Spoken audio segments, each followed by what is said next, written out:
some observations for your future. I have 5 little rules that you can follow as you find your spark and bring your spark to life. The first is to go after the things that you want. Let me tell you a story. So a friend of mine and I, we went for a run in Central Park. The Roadrunners organization, on the weekends, they host races. And it's very common at the end of the race, they'll have a sponsor who will give away something, apples or bagels or something. And on this particular day, when we got to the end of the run, there were some free bagels. And they had picnic tables set up, and on one side was a group of volunteers. On the table were boxes of bagels, and on the other side was a long line of runners waiting to get their free bagel. So I said to my friend, let's get a bagel. And he looked at me and said, the line's too long. And I said, free bagel. And he said, I don't want to wait in line. And I was like, free bagel. And he says, nah, it's too long. And that's when I realized that there's 2 ways to see the world. Some people see the thing that they want, and some people see the thing that prevents them from getting the thing that they want. I could only see the bagels. He could only see the line. And so I walked up to the line. I leaned in between 2 people, put my hand in the box, and pulled out 2 bagels. And no one got mad at me. Because the rule is, you can go after whatever you want. You just cannot deny anyone else to go after whatever they want. Now, I had to sacrifice choice. I didn't get to choose which bagel I got. I got whatever I pulled out. But I didn't have to wait in line. So the point is you don't have to wait in line. You don't have to do it the way everybody else has done it. You can do it your way. You can break the rules. You just can't get in the way of somebody else getting what they want. That's rule number 1. Rule number 2. I like this one. In the 18th century, there was something that spread across Europe and eventually made its way to America called puerperal fever, also known as the Black Death of childbed. Basically what was happening is women were giving birth and they would die within 48 hours after giving birth. This Black Death of childbirth was the ravage of Europe, and it got worse and worse and worse over the course of over a century. In some hospitals, it was as high as 70% of women who gave birth who would die as a result of giving birth. But this was the Renaissance. This was the time of empirical data and science, and we had thrown away things like tradition and mysticism. These were men of science. These were doctors.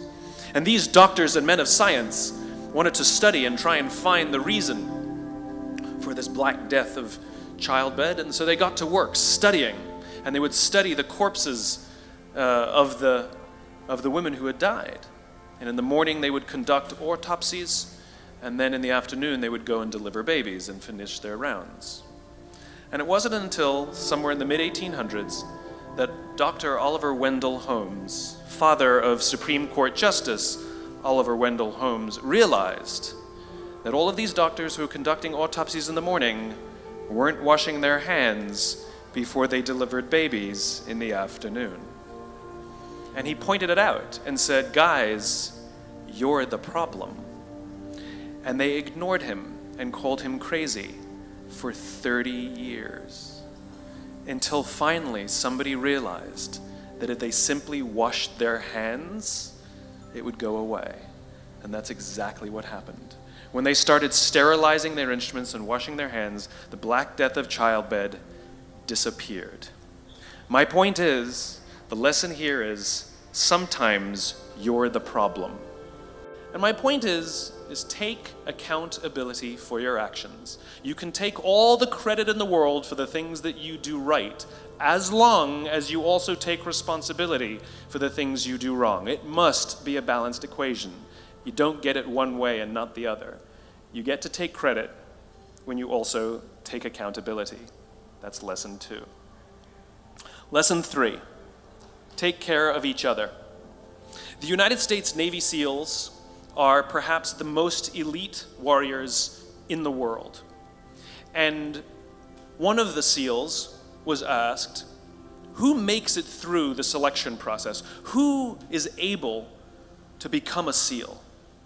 And his answer was, I can't tell you the kind of person that becomes a SEAL. I can't tell you the kind of person that makes it through BUD/S. But I can tell you the kind of people who don't become SEALs. He says the guys that show up with huge, bulging muscles, covered in tattoos, who want to prove to the world how tough they are, none of them make it through. He said the preening leaders who like to delegate all their responsibility and never do anything themselves, none of them make it through. He said the star college athletes who've never really been tested to the core of their being, none of them make it through. He says some of the guys that make it through are skinny and scrawny. He said some of the guys that make it through, you will see them shivering out of fear. He says, however, all the guys that make it through, when they find themselves physically spent, emotionally spent, when they have nothing left to give physically or emotionally, somehow, some way, they are able to find the energy to dig down deep inside themselves, to find the energy to help the guy next to them. They become SEALs, he said. You want to be an elite warrior. It's not about how tough you are. It's not about how smart you are. It's not about how fast you are. If you want to be an elite warrior, you better get really, really good at helping the person to the left of you and helping the person to the right of you. Because that's how people advance in the world. The world is too dangerous and the world is too difficult for you to think that you can do these things alone. If you find your spark, I commend you. Now, who are you going to ask for help, and when are you going to accept help when it's offered? Learn that skill. Learn by practicing helping each other. It'll be the single most valuable thing you ever learn in your entire life. To accept help when it's offered and to ask for it when you know that you can't do it. The amazing thing is when you learn to ask for help, you'll discover that there are people all around you who've always wanted to help you. They just didn't think you needed it because you kept pretending that you had everything under control. And the minute you say, I don't know what I'm doing, I'm stuck, I'm scared, I don't think I can do this, you will find that lots of people who love you will rush in and take care of you. But that'll only happen if you learn to take care of them first. Lesson 4. Nelson Mandela is a particularly special case study in the leadership world because he is universally regarded as a great leader. You can take other personalities, and depending on the nation you go to, we have different opinions about other personalities. But Nelson Mandela, across the world, is universally regarded as a great leader. He was actually the son of a tribal chief. And he was asked one day, how did you learn to be a great leader? And he responded that he would go with his father to tribal meetings. And he remembers two things when his father would meet with other elders. One, they would always sit in a circle. And two, his father was always the last to speak. You will be told your whole life that you need to learn to listen. I would say that you need to learn to be the last to speak. I see it in boardrooms every day of the week. Even people who consider themselves good leaders, who may actually be decent leaders, will walk into a room and say, here's the problem, here's what I think, but I'm interested in your opinion, let's go around the room. It's too late. The skill to hold your opinions to yourself until everyone has spoken does two things. One, it gives everybody else the feeling that they have been heard. It gives everyone else the ability to feel that they have contributed. And two, you get the benefit of hearing what everybody else has to think before you render your opinion. The skill is really to keep your opinions to yourself. If you agree with somebody, don't nod yes.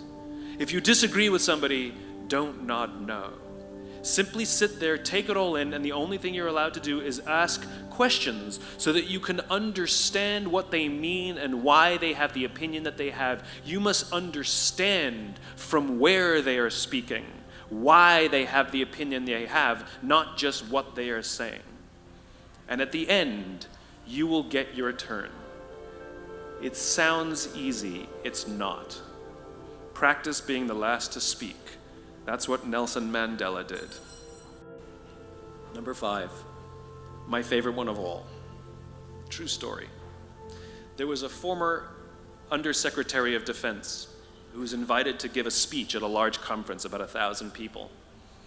And he was standing on the stage with his cup of coffee and a styrofoam cup, giving his prepared remarks with his PowerPoint behind him.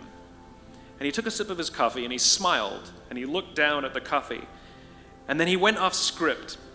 And he said, you know, last year I spoke at this exact same conference. Last year I was still the undersecretary.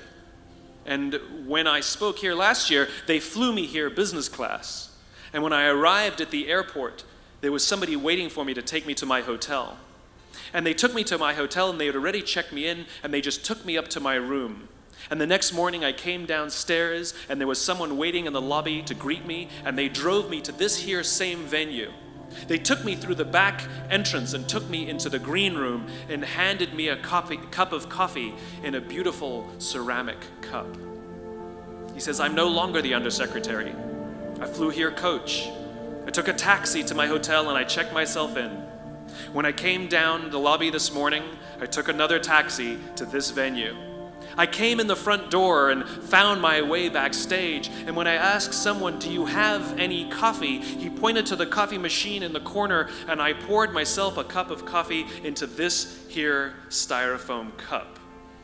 He says the lesson is, the ceramic cup was never meant for me. It was meant for the position I held. I deserve a styrofoam cup. Remember this. As you gain fame, as you gain fortune, as you gain position and seniority, people will treat you better. They will hold doors open for you. They will get you a cup of tea and coffee without you even asking. They will call you sir and ma'am, and they will give you stuff. None of that stuff is meant for you. That stuff is meant for the position you hold. It is meant for the level that you have achieved of leader or success or whatever you want to call it. But you will always deserve a styrofoam cup. Remember that.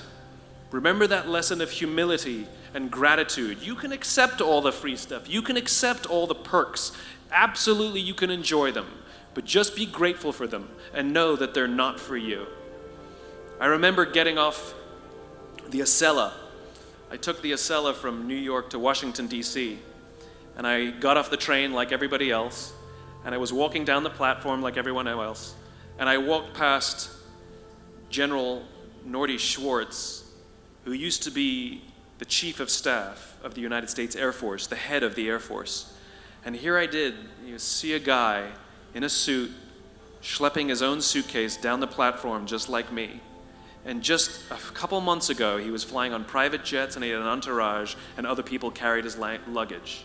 But he no longer held the position. And so now he got to drag his own suitcase. And never did it sort of remind me more that none of us deserve the perks that we get. We all deserve a styrofoam cup.